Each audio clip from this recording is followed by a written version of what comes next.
Welcome back, everybody. This presentation is all about lighting. Now, it's not going to cover everything there is to know about lighting, and that's because lighting can be stretched out into an entire unit or even a couple semesters. Gaffers and lighting technicians, they spend years developing their skills. Again, this presentation is just a brief intro to lighting, and we're going to have an emphasis in photography and videography. There's much to cover, so let's focus on how and why you should start using light to enhance your photos and videos. Now, this picture is slightly misleading because we are not technically learning how to set up lights.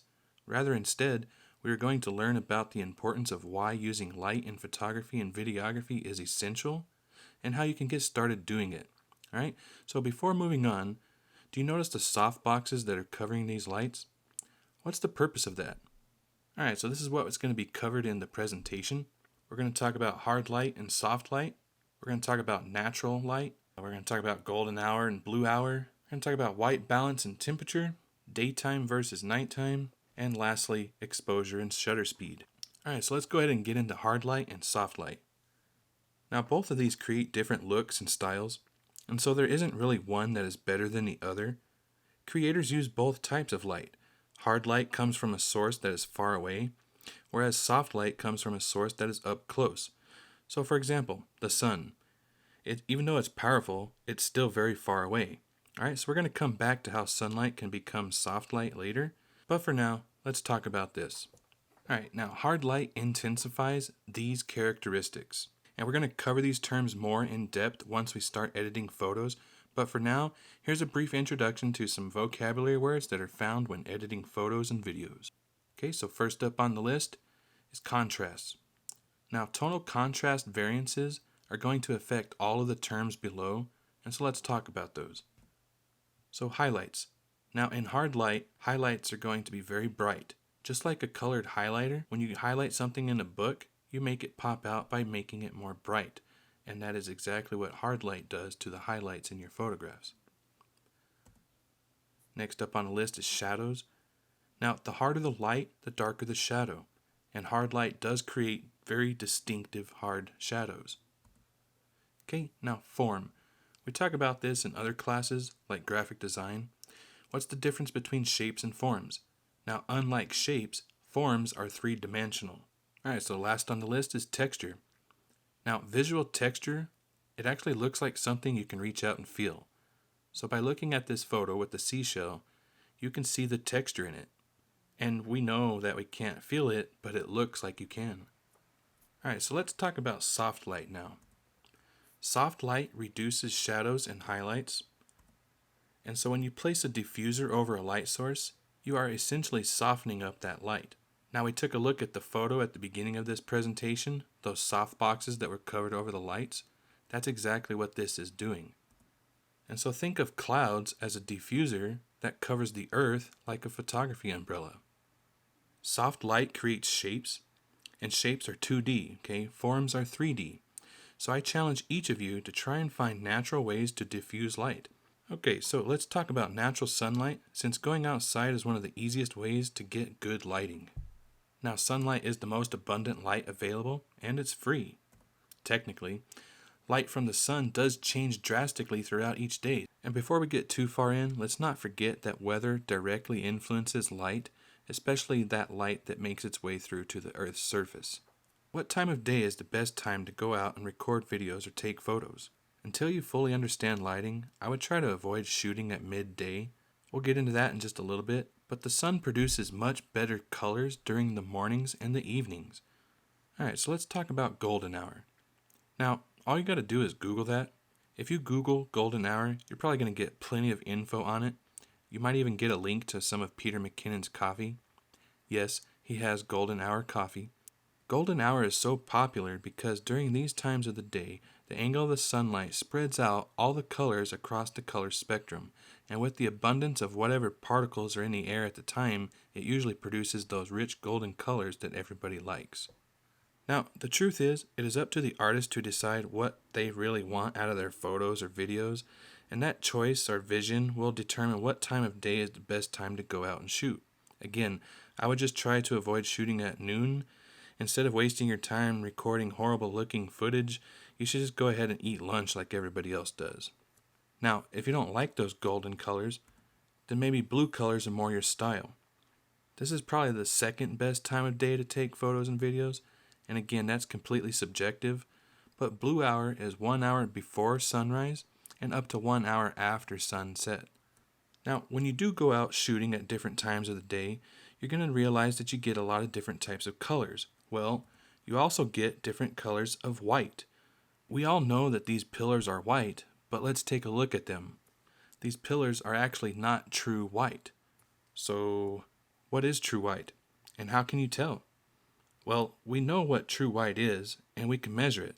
And technically, true white is about 5,000 degrees Kelvin. This is also how astronomers measure the temperature of stars in the universe. Now, here's something to think about.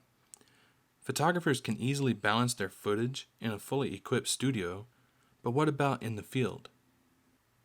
Now, as you start learning about all this, don't forget that the weather will drastically influence just about everything in terms of photography. For example, snowy, wintry, weathery conditions creates lots of reflections and highlights. The snow bounces light, and so stormy and cloudy skies, they block out sunlight. So I would try to think of ways that you can work around these obstacles using what you're learning now about lighting. I say make use of the crazy weather and take advantage of the rare occasions like storms. Get creative. You should investigate buying weather sealing equipment for your gear or even just weather sealed cameras. Now, don't go out there and get struck by lightning or anything, but don't be afraid to get out into the weather. Alright, so let's get into temperature. Warm light versus cool light. And if we're going to talk about this, let's kind of go a different route here. What color is our star? So the sun is yellow, and that's because it is a medium-sized star, and that makes it much cooler than other larger stars. Now, blue stars are some of the hottest stars in the universe. So think about this. The hottest part of a flame is the blue tip, right? It's not actually the yellow base of the flame. So when you add oxygen to an acetylene torch, it gets hotter. The flames turn from yellow-orange to blue. This is because blue is hotter than yellow and orange. So using that same concept in photography, different lights will have different temperatures. We're going to talk about lights ranging from about 3,000 degrees Kelvin to about 7,000 degrees Kelvin. Now, it's not the same as fire and ice, okay? And cool lights are hot lights, and warm lights are just less hot, all right? Now, essentially, you have two types of light to work with. You got cool light and warm light. However, there's more to it than just that, but we do measure light by temperature. That doesn't necessarily make them hot or cool to the touch, but this is how astronomers measure the temperature of stars and other systems, and this is also how photographers and videographers can measure their lights inside their studio. So even though you can't technically control the sun, you can still manipulate the lights that it casts down. You can take advantage of the 24-hour schedule of a day and plan out shoots that are in alignment with your vision.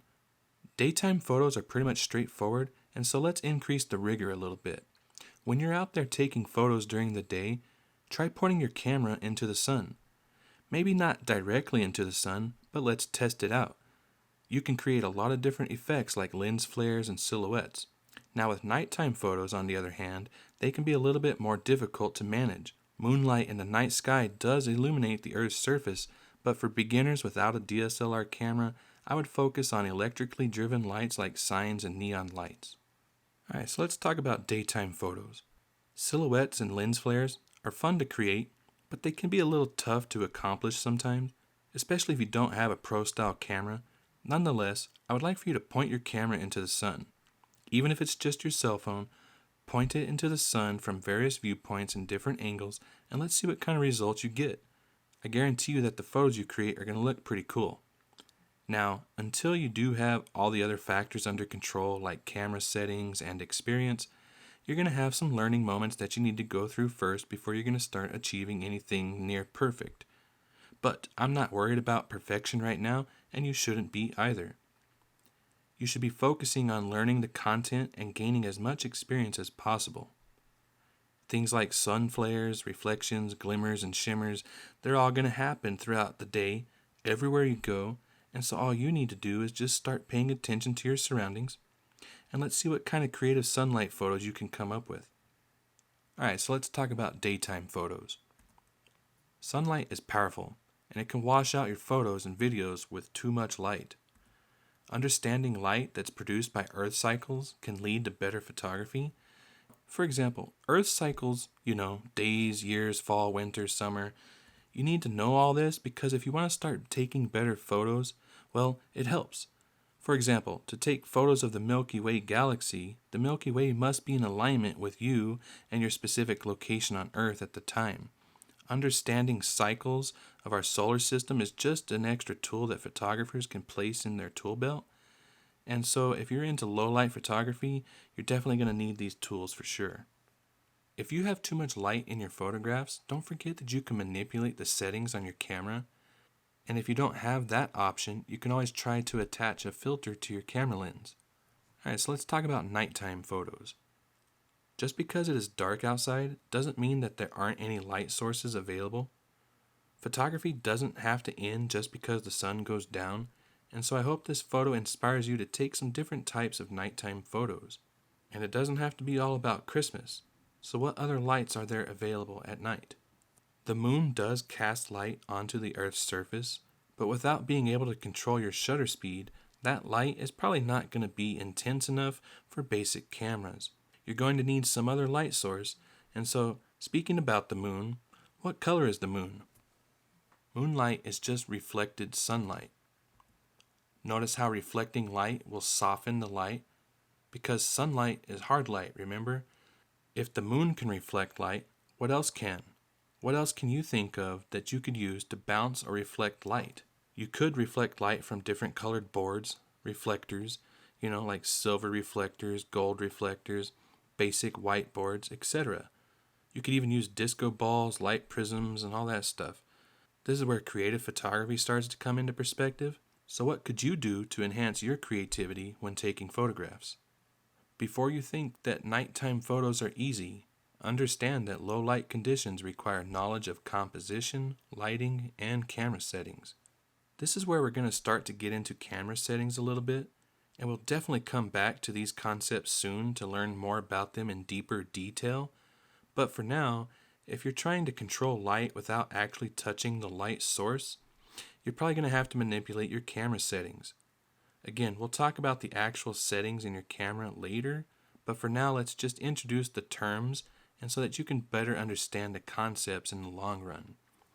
Alright, so the aperture. What is an aperture? The aperture controls the amount of light that enters your camera's sensor, and so for you beginners in photography, the aperture is just basically the hole in your camera that allows you to see the world and take pics.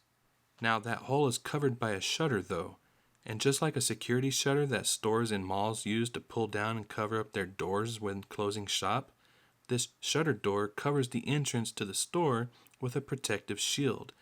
And so the longer that store's shutter is open in the mall, more people can come inside, right? Well, the longer your camera's shutter stays open, the more light can come in too. So how much light should actually pass through the aperture? And what if you can't control the light source? Alright, so let's go ahead and talk about exposure now. So you have overexposure and you have underexposure. What's the difference between the two? Well, these concepts define how long a photo has been exposed to light or how long it has not been exposed. Overexposed photos are super bright and the highlights are washed out completely, whereas underexposed photos are dark and they have too many blacks and shadows. Sometimes artists choose to purposefully underexpose or overexpose their work for creative purposes. However, for the most part, you want to try and at least get the correct exposure. This is because you want your viewers to be able to properly identify your subject. And we're going to talk about this more later, but when we talk about histograms and camera settings and stuff, that's when we'll get it back into it. For now, let's focus on making sure that your photos are exposed with the right amount of light. And you can still have dark photos like you see above with the light trails, but that is also exposed enough so that you can actually still enjoy it. Now, you want to minimize your distractions, and so keeping that in mind, artwork that is either too bright or too dark to see, viewers may overlook your artwork. So to capture the Milky Way or light trails as you see here in this photo, you're going to need to leave your aperture open for a longer amount of time. Now, doing that is what long exposure means. it means being exposed to light for a long amount of time. So at night, try setting your camera's shutter speed to like 1 or 2 seconds long and see what happens. So what you'll get is the results that you see in this photo.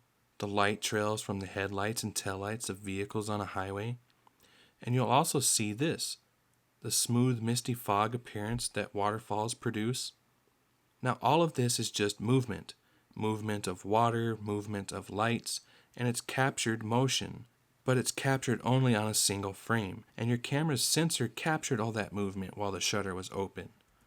And so if you do have a camera that has this option, why don't you try setting your exposure to 30 seconds long and take a photo in complete darkness. See what happens. Alright, so this is what we covered. When you're out there in the field taking photos and recording videos, remember to pay close attention to your lighting, practice what you've learned from this lesson. No matter what time of day it is, or whatever the weather is like, you can create some amazing photographs and videos. If you're feeling generous today, do consider hitting the like and subscribe button. Tap on the notification bell to be notified when I upload new videos, and you can share to anybody who's willing to learn, colleagues, students, friends, and family. Hope y'all have a great week, and I'll see y'all in the next one.